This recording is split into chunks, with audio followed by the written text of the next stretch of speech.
Hello class, and welcome to this Ableton Live 11 demonstration video about MIDI. Now, as we learned last week, MIDI is not in itself audio. That is to say, it doesn't contain a waveform or the sound data that we've been working with so far. Instead, what MIDI does is it packages instructions for your digital audio workstation to read into a synth or into a virtual instrument. In other words, it records performance data and instructions for the DAW to use to create sound. In other words, MIDI on its own, without anything in particular to play it, whether that be a digital audio workstation or a virtual instrument, doesn't do anything. It just sits there and doesn't make any sound. But read as instructions for another piece of software or another device, it can participate in creating a lot of music and lots of interesting things.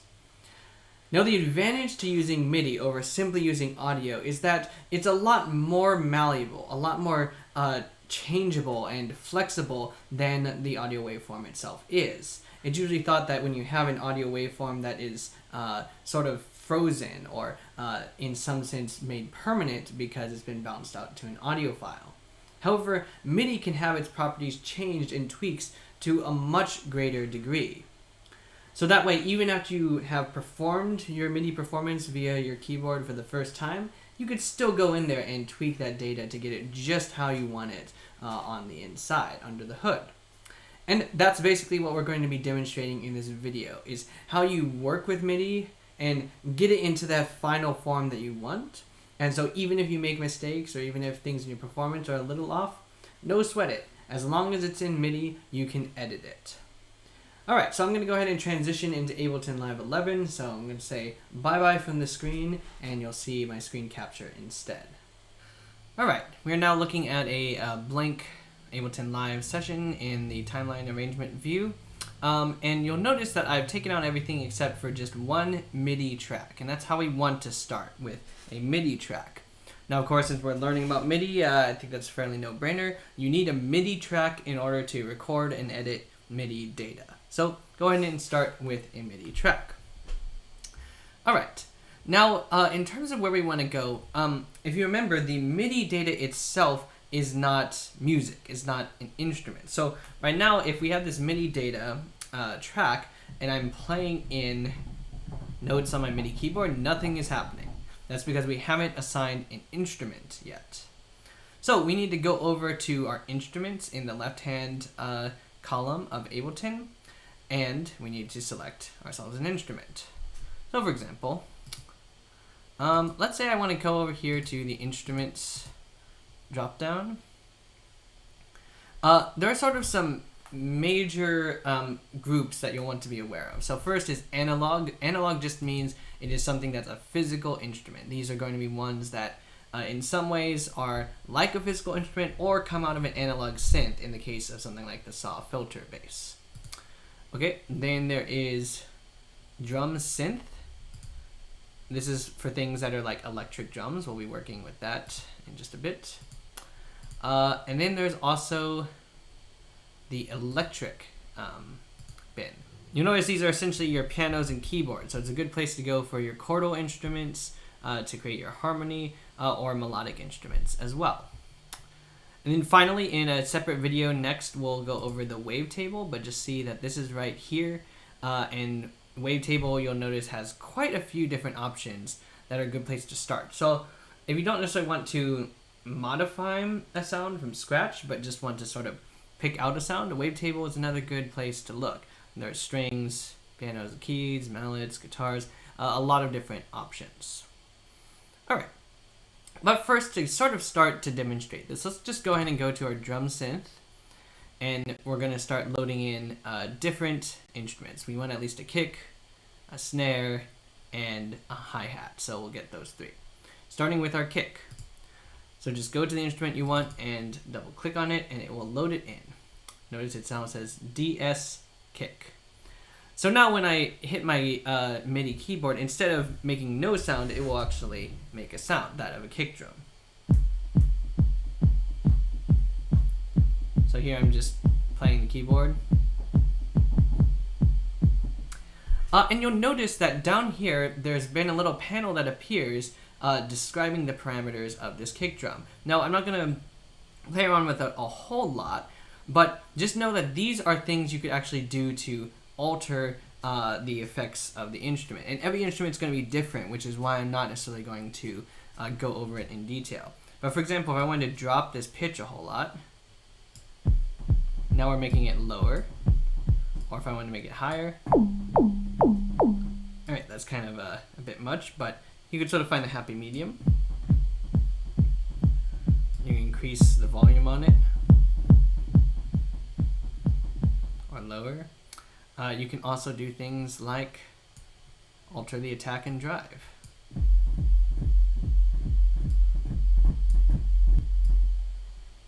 So that's attack.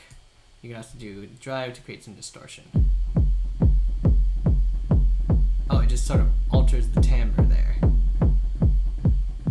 Okay, so that allows you to tune exactly the kick sound you want. But we're here to talk about MIDI. So just like recording any sound, like true audio that you did for your field recording, you want to start by making sure your track is armed. And that's over here. So I only have one track and it happens to be armed already. Alright, but before we hit record, we actually need to make sure our metronome is on, or else we're not going to hear anything, any of the tempo of the song to help us to calibrate our performance. So that's up here in the upper left. And you'll notice if you click this drop down, you'll see, is there a count in? We do want a count in of 1 bar, or at least I do. Rhythm, if you want subdivision, you can, otherwise it's just going to do the beat itself. And we want to check enable only while recording, because otherwise you'll get it all the time. Then we click our metronome, so that way when it's yellow we can see that it will in fact be clicking. That way when I hit record, I'll hear 1, 2, 3, 4, and that will guide my recording.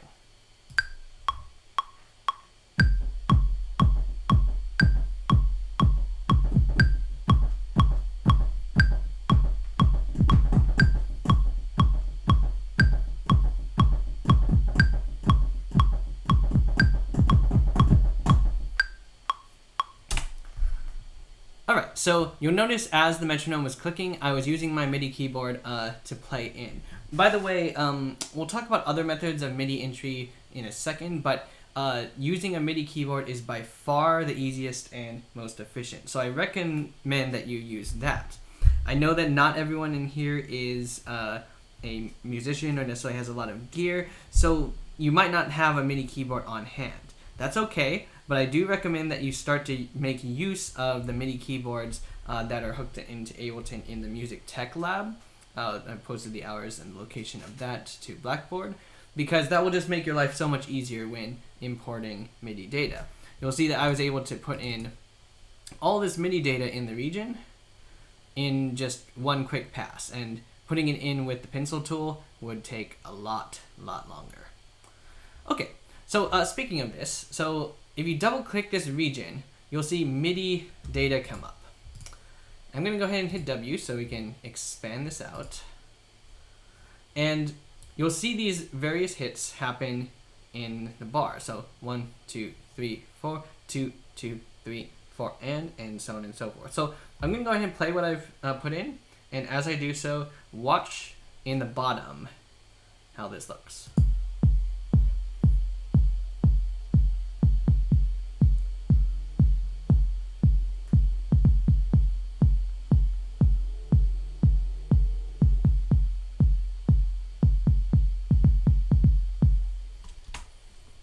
Not bad. So there's more that I can show you down here, but before I get there, I'm actually going to record my other two parts, snare and hi-hat, because that's going to give us more to work with to demonstrate. So insert MIDI track here. Now I'm going to make this snare. And I'll do the same, insert MIDI track, and make this one hi-hat. Okay. So let's go ahead and do snare first, and then I'll stripe and do the same with hi-hat. Here we go.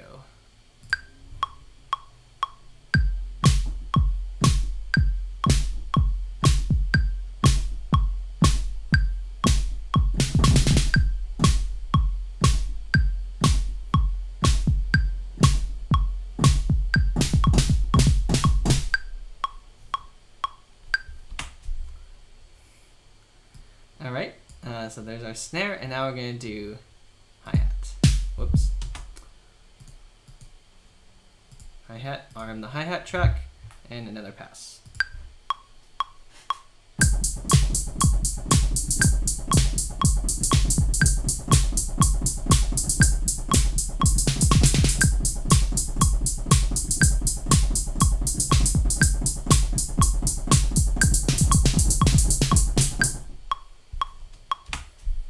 Okay, let me just trim that real quick. All right, so what I've done is I've now recorded 3 tracks. So we have a kick, we have a hi-hat, and we have this snare. So before I get to my first point about editing MIDI data, let's just listen back to that and see how it sounds. See if it sounds like the drum parts that we'd be used to hearing on a professionally produced track.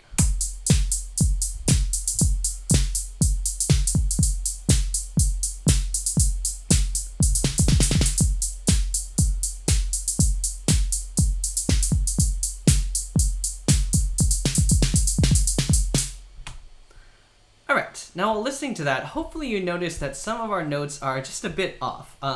The bass drum was generally pretty good, and most of the snare drum, but there were some times when it got a little more complicated that things were out of sync. And I did that sort of intentionally, doing some complicated parts so that we would get some things out of sync.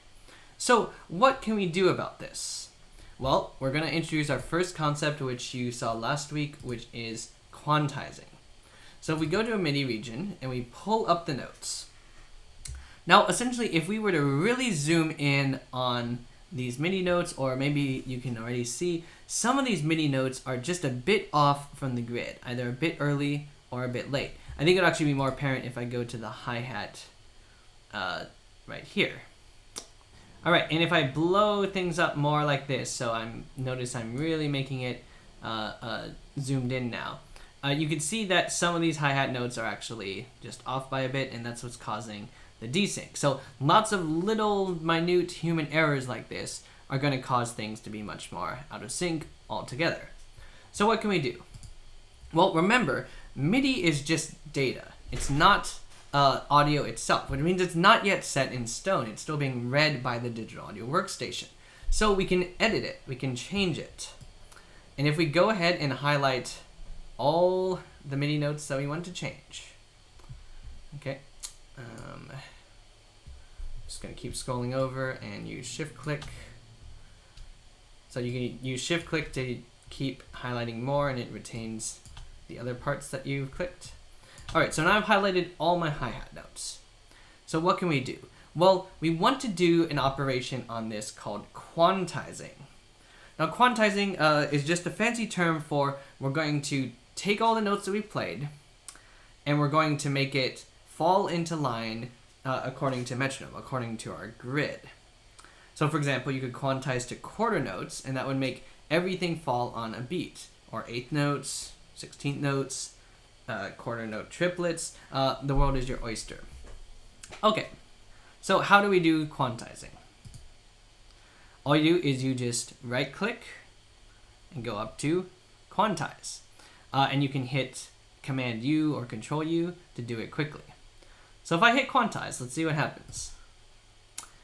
All right, did you catch that all these MIDI notes just moved slightly in order to better align with the grid? So now instead of, here, let me undo that. So this is how it was before, and we solo the track.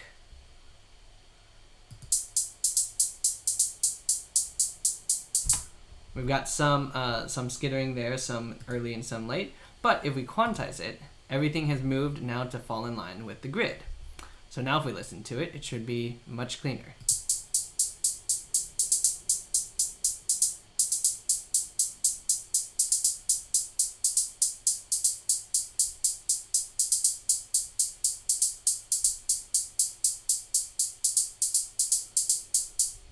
All right, much cleaner. So now while we were just doing that, I actually noticed that sometimes the quantization ends up making an error in judgment, and it's done so here. So here in this measure, when we hear this,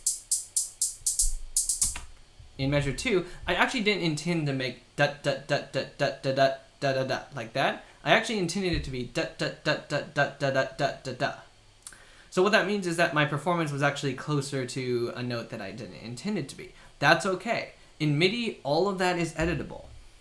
So if we go here to our measure 2, dot, dot, dot, dot, dot, dot, dot, all we need to do is take this event here, which is the one that got dragged too far, and we just need to drag it back. And now it's on the note that I intended it to be. There we go. Okay, we're going to do the same real quick with our snare and with our kick drum, so everything falls in line. So real quick, we're just going to highlight everything in the snare, right click, quantize. Okay, everything in the bass, right click, or Command U and quantize. Alright, so remember, this is making everything snap to the grid, so it's helping you clean up the MIDI data that you recorded in to start. Now let's listen to it. Oops, I have solo on, excuse me. Now let's listen to it.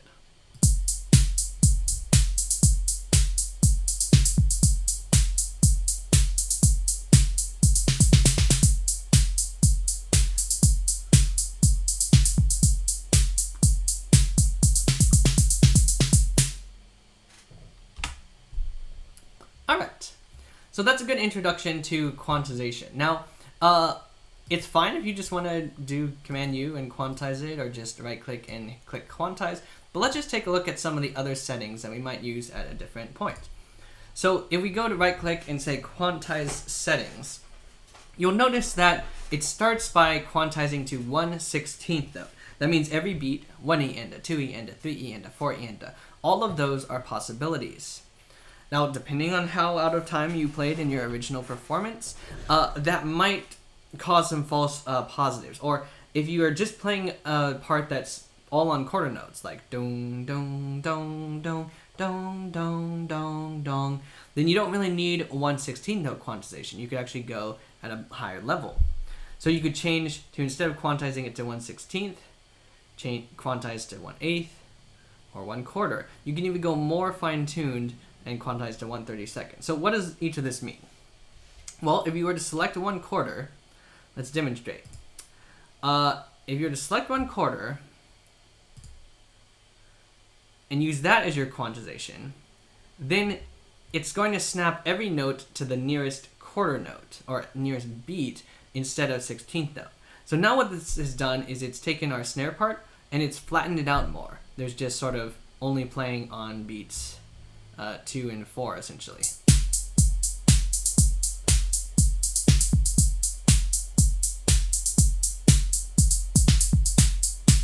Okay, but the problem with that on the snare part that you just heard is I actually wanted a fill there that goes 4E and a da ga da ga da.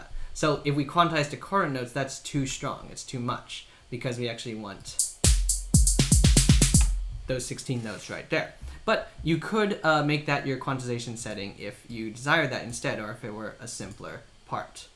So we're going to go back to quantization settings and change it back to 1/16. That's usually a good rule of thumb.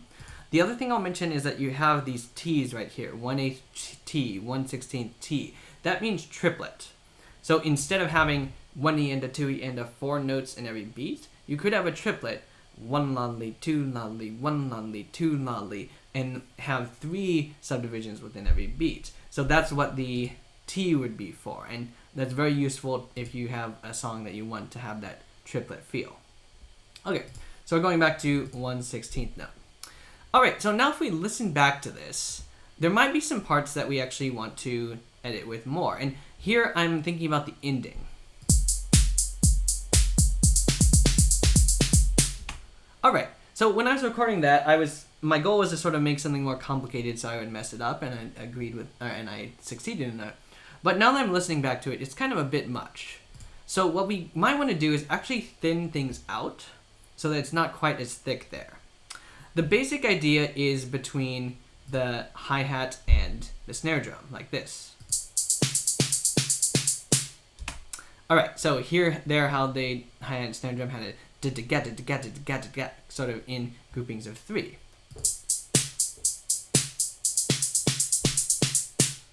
Okay, so that's the basic fill. It's the bass drum, the kick, that's sort of being too much right now. So let's go and listen to that. Now, that was a good idea when I originally started it, but now it's sort of competing too much. So we want to thin that out. Well, we can go again into our MIDI data, and we can delete certain notes that we don't want anymore and see what that sounds like, or just deactivate them. So here we have dung, dung, dung, dung, dung, dung. And then starting the 8th measure, the fill measure, dung, dung, dung, dung, dung, dung. Alright, so that's a bit much right now. Let's start by trying to get our beat 1 here by taking out this note, the dung, da, da, the little starter right there. So we could just highlight it and hit delete, and that's going to take it out. Voila. Or if you want to have more room for experimentation, you can right-click it and deactivate note, or hit 0. So this is technically going to keep the note there, it's just not going to play. So this is a good way of saying, I might want to bring it back later, hitting 0 again, or you could just leave it out. So let's go ahead and do this process of negative space, carving out until we have sort of a finished product. Here we go.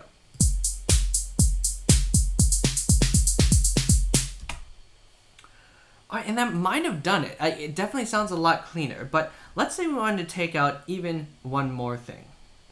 Certainly we could keep the 4 on the floor beat, just dunk, dunk, dunk, dunk, dunk, dunk, dunk, dunk, dunk, dunk. But I do like having this little stutter right here, this 3E, dun, dun, dun, dun, dun, dun.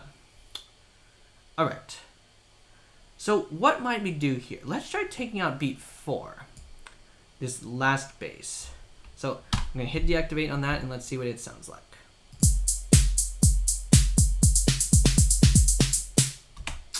Okay, so the problem with that is we do need that final bass drum hit to sort of bring it back. What if we do this? What if we take out the one on beat 2? See, now I'm just playing around and seeing when my ear tells me that's good, that's what we need. So here we go.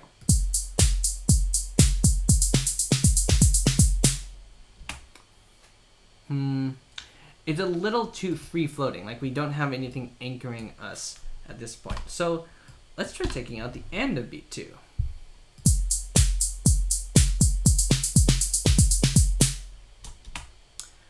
All right, so I think we're in the ballpark now. Of course, if you wanted to take out even more, you could, but I do like having that little 3E4 at the end. It just gives it a little more entrance, and it's cleaned up the other 2 parts considerably.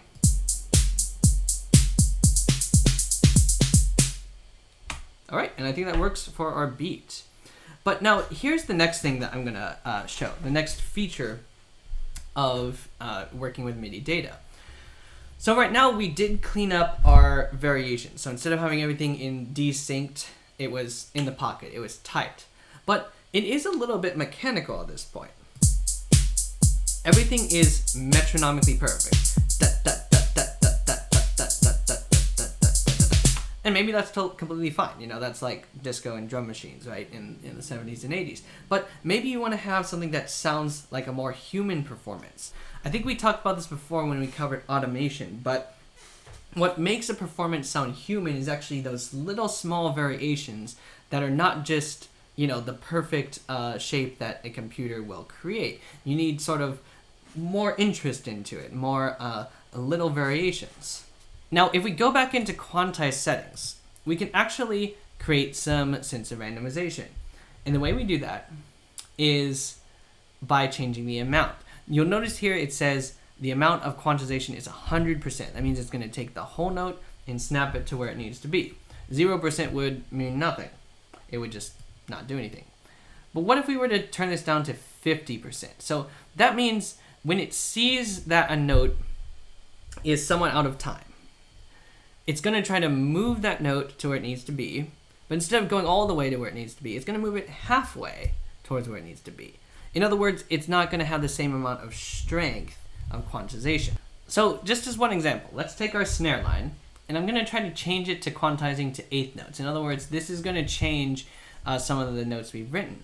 But I'm only going to set the amount at 50, so it's only going to sort of change the grid slightly, halfway.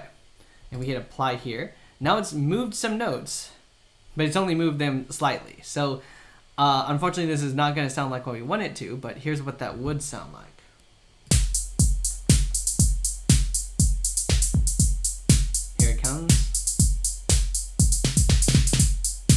Okay, so you notice that's not actually a good sound, but if you had a performance already put in that you hadn't quantized yet, and then you changed the strength of the quantization, maybe to 50%, maybe to 75%, then it would have some more humanness still in the performance instead of being as rigid. And we'll show that in the next example. Okay, one last thing I want to show is the loop feature. So over here you'll see in your set of MIDI data here, there's a button that turns loop on and off. And what's interesting here is that when you turn on loop, you'll notice the blue bar or whatever color the region is appear at the top. Now, if you want to shorten the length of loop, you can just pull in this bar all the way to wherever you want it. So for example, this is looping just one bar.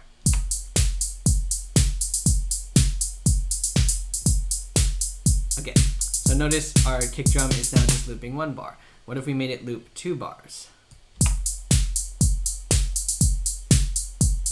Now loop. Loop 4 bars.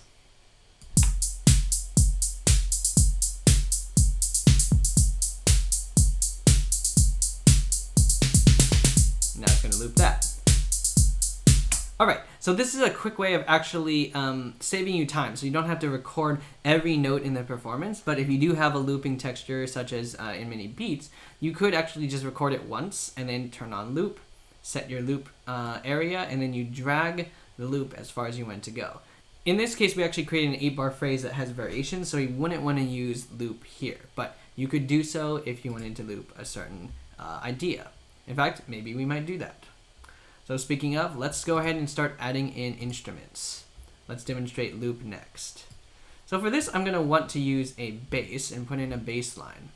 So let's look around at what basses we have. Okay, that's going to be piano. Analog, we certainly have a lot of bass. Let's just do a basic analog bass right here. Let's hear what our sound sounds like. Okay, I'm not sure if I like how that sounds because it's so short. It doesn't have sustain. What if we go to fat leather bass? Okay, we can work with that.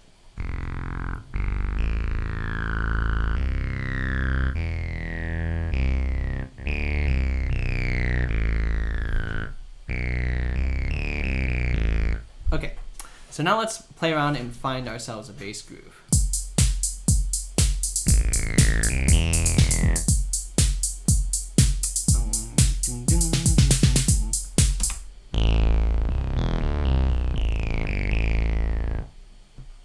Now that total was 2 measures, so I'm going to record in those 2 measures.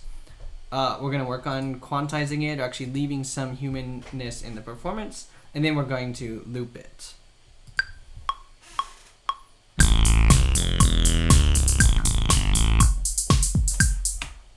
So first, let's go ahead and bring in this MIDI data and just listen to it alone.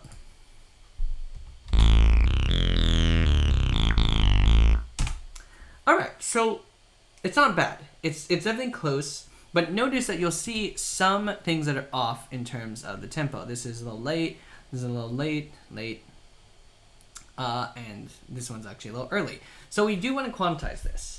But let's leave some of the humanness in there by reducing the strength of our quantization. So remember what we talked about. Let's right click, quantize settings.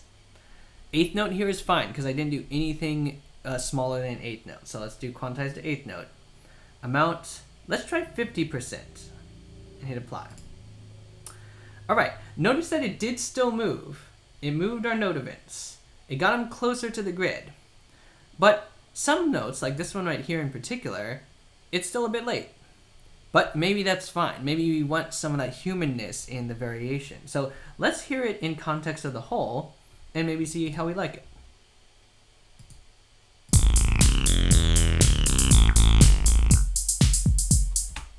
Alright, so as we listen to that, I don't think that was too bad.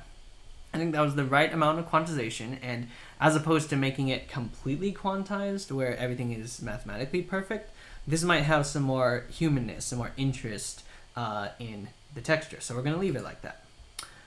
Now here's what I want us to do. Let's use our loop feature.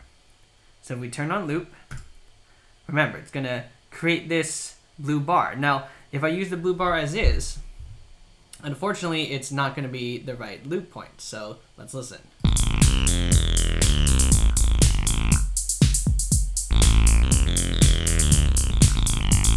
All right, so clearly not right there. What we want is a loop every 2 bars. So if I drag in the loop point here from the end, or sort of midway in bar 3 to the end of bar 2, now we have what we're looking for.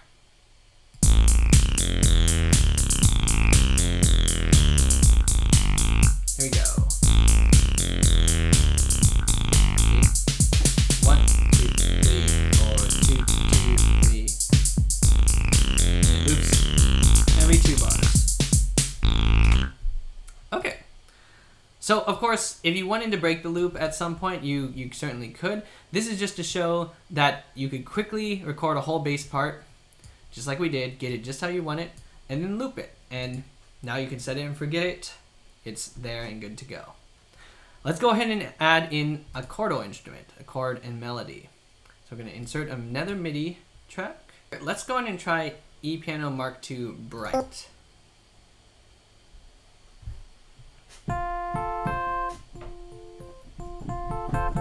Okay, I think this is what we want for sure. So I'm going to just change a few things here. For one thing, I think we could definitely bring the volume up more to just mesh with everything else.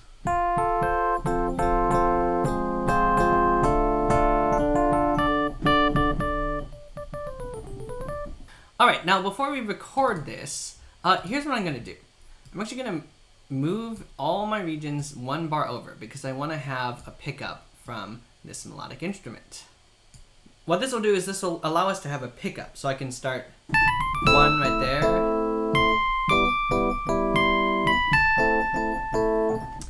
Alright, now here's what I want to showcase with this particular instrument and adding this layer. What I want to show is velocity.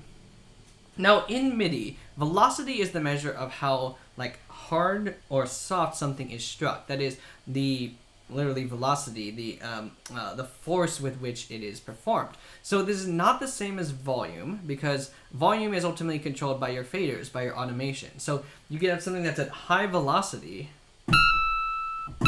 like that, but that's been tuned way, way, way down in the mixer so that you can barely hear it. You can also have something at soft velocity, which you can crank way up so it's audible above everything else. So velocity and volume are not the same. However, it does sort of speak to the tone of that particular instrument. So if I do something with soft velocity here, you'll notice it had a very soft tone, just barely audible, very soft and round. And then if I do something with hard velocity, it has much more attack. Now, how do you control velocity? Well, if you're using a MIDI keyboard, the easiest way is just to hit the key harder.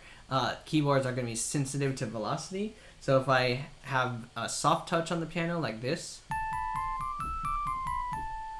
you'll notice that was low velocity. It'll record with low velocity. And if I take a harder touch to the piano, sort of hammering down with my fingers, then you get more velocity. So I'll show you how you can edit this and what you can do with it in terms of velocity. But let's go ahead and record our part. And 1, 2, 3.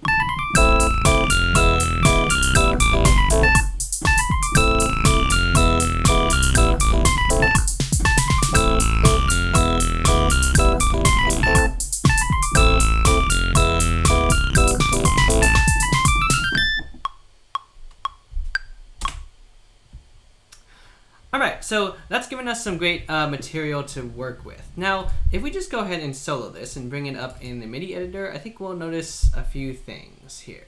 So first of all, let's listen to it.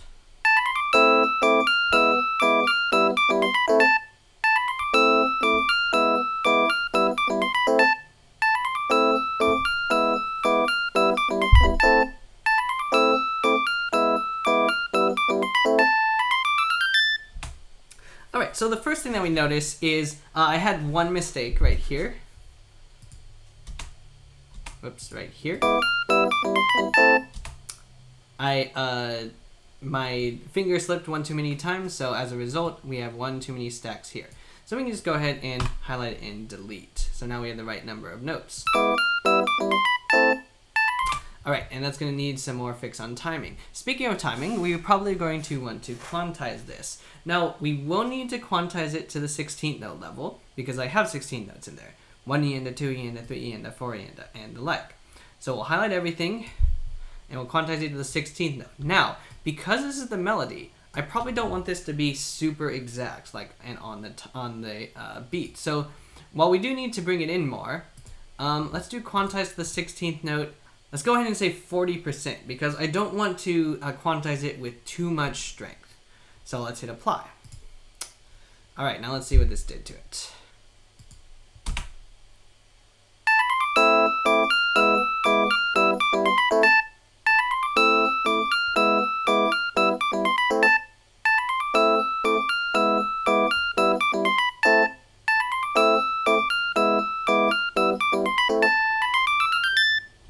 Alright, so I think that's given it enough of an in-tempo feel so that it will be in sync with everything else, but also not eliminate the humanness of the performance. Now we do need to fix one error right here, and let's see if I can zoom in quite a bit. Zoom, zoom, zoom. Alright. The error is right here. So there, this hit right here comes in too late compared to where it was the rest of the time. So what can we do? Well, we just highlight the notes in question, and we can just drag them over one beat, or 1/16 note, excuse me, to where they are supposed to be. All right, and in context.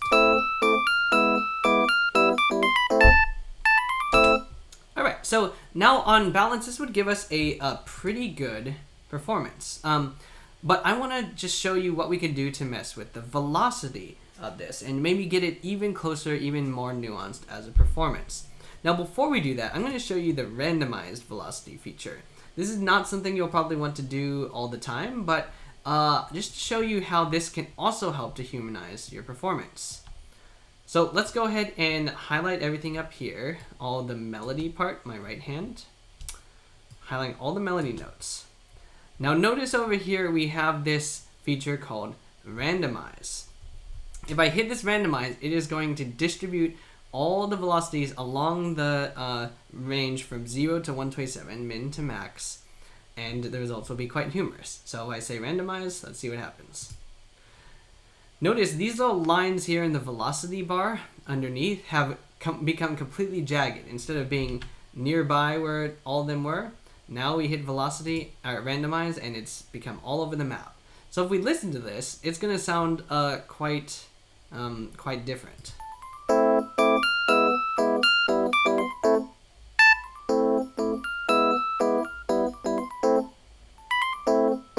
Okay, so see how it sounds like the melody is coming in and out? That's because some of the velocities are so low that they're hardly even registering, and it's not in balance with the velocities that are high. So let's undo that. We don't want to keep that. But what we could do, if we wanted to give just a bit more variation to this performance, we could do a randomization with less than 127. So 127 means it's going to span the whole range of 0 to 127. If we greatly lower this, let's say to within 20 velocity, that means it's going to have plus or minus 10 when we hit randomize. So you'll notice this will still move these velocity bars here, but not by as much. All right, you'll notice it put some down and some up from there. So now if we listen to it,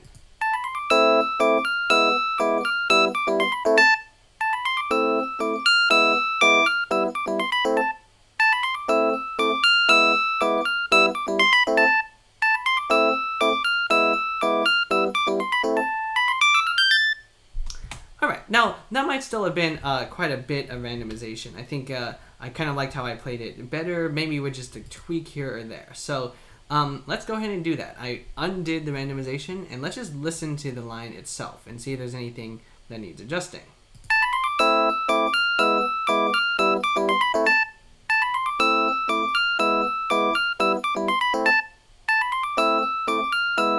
Okay, I kind of want more out of these 4 notes here. So what we can do is we can highlight them, and notice that these velocity bars have now lit up. Well, Editing velocity is as easy as dragging them, clicking these bars and dragging it up. Now remember, 127 is the max, 0 is the lowest. So we're taking it from about, let's see, we're taking it from about 96 at present, and let's just put it up by about 10, so 107, 110, around there. All right, so this should increase the presence or the attack of these 4 notes. All right, just made them a little more present.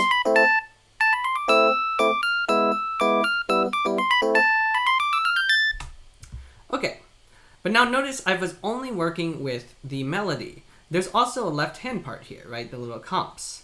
So what can I do with these? Well, if I highlight them, this will allow me to just edit those particular notes. So remember, MIDI is just performance data, so you can take different parts of it and treat them differently. So if I highlight these chords down here at the bottom, my main thought was twofold. One is maybe it was a bit too loud. That is too much velocity. Let's listen. To me, it's a bit too present for just being a left-hand comp. So if I go down here and find highlighted all these velocity notes, numbers for the notes, it's at about 102 right now, and that's a bit high. The max's velocity is 127, so this is near the top. Let's go ahead and cut this by about 20.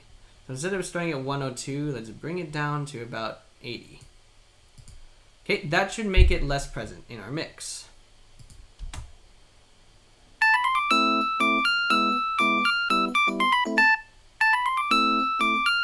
All right, yeah, that did the trick. So see how the comping is now much softer? Now what else can we do with it?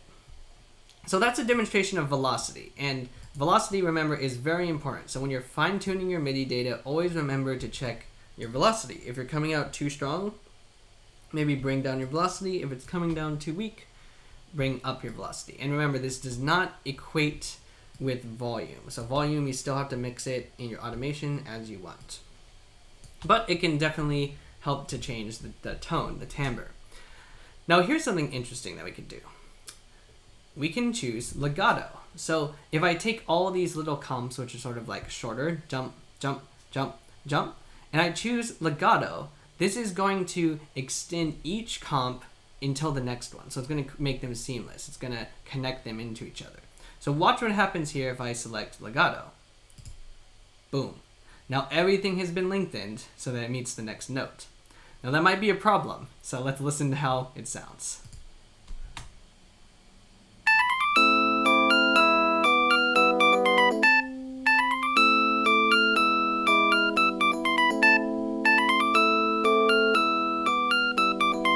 And just for fun, now just for kicks and giggles, let's go ahead and do the same thing with our melody. I have a feeling like this is going to drastically change the character of the melody.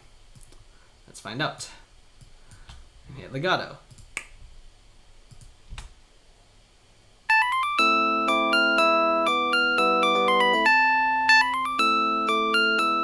Alright, so everything is just a lot smoother, more held over and connected. But that's not really what we wanted, especially from the melody. However, we can use this in short bursts with the left hand. So instead of making all the chords connected in legato, let's just try doing it on some.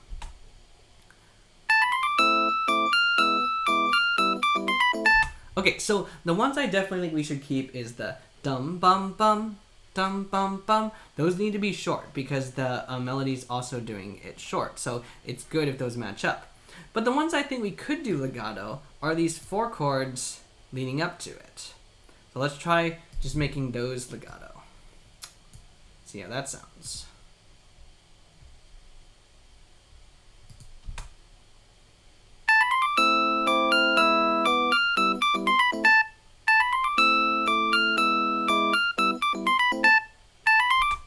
Okay, and then we'll do the same here. Legato and legato. So this sort of blurs that walk down a little more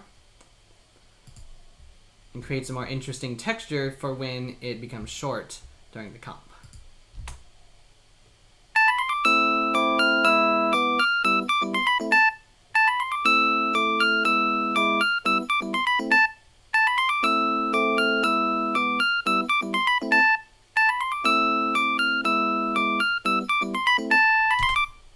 All right, and I think that works out. So let's go ahead and listen to this short little track in the context of the whole. So I'm going to take off solo of our melody here.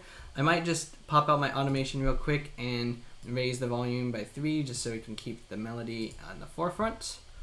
And now let's save and listen to what we've done. Just remember, this is all just MIDI. Outside of the box, outside of Ableton 11, there is no sound that is represented by what we just recorded. It needs to happen through these virtual instruments in order to have its identity.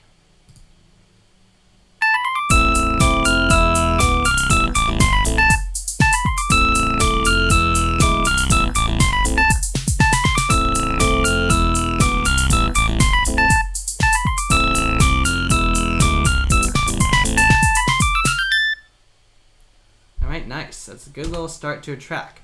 Now, one last thing before we go is I just want to show what happens because this is MIDI and these are just instructions for an instrument to use. That means it's also very easy to change what instrument is playing them or to copy and paste. So for example, let's say I had a new track, new MIDI track here, okay? And I wanted to take this region and you can copy, so that was just Command C, and then you can paste it down into this track here. Okay, you can paste it down into this track here. Now let's just go ahead and say maybe I want to take only the chords. So I'm just going to deactivate or delete everything from the melody. So we just get the chords. Now I want to have these on a different instrument, and maybe I want to have it down an octave. So let's go ahead and move this down an octave from E3 right here to E2. And instead of this sort of just basic electric piano, let's bring in an organ now. So let's have organ soft and double click that. All right, now if we solo that track, we can hear what it sounds like.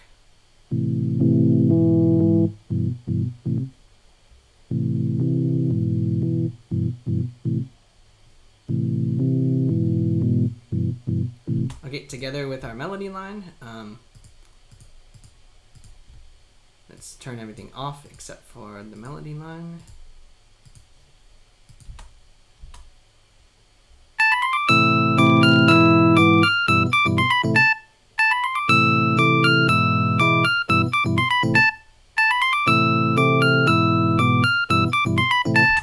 So you see, we've reinforced it with a different kind of sound. It's also easy to change between sounds. So instead of this electric piano, if we wanted to change to a Wurlitzer marimba sound, this is going to now sound completely different. Or vibes, see? Or basic electric piano. I froze it, okay. Or for basic electric piano, it'd sound like this. Or E piano old school. So as you can see, there's quite a bit that you can do to change the sound. And that's the beauty of MIDI. Since it's just performance, you can do it on all different sorts of instruments without any problem. One last thing that we need to go over is, for those of you who might not have a MIDI keyboard and wondering, well, how do I put in MIDI data? Well, you can use the draw mode, which is just hitting B or going to this pencil in the top right.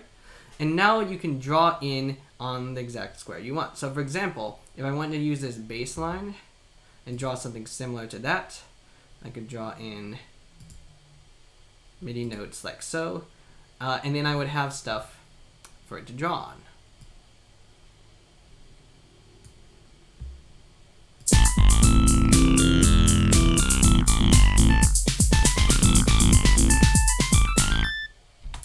So see how I just added in a little bum at the end using just the pencil. I didn't record it on my keyboard, I drew it in manually. Now this is much more time consuming than using a keyboard, so I would recommend the keyboard if you have. However, we don't want that in our total loop, so I'm just going to take that out. Alright, and now let's listen to our track as a whole.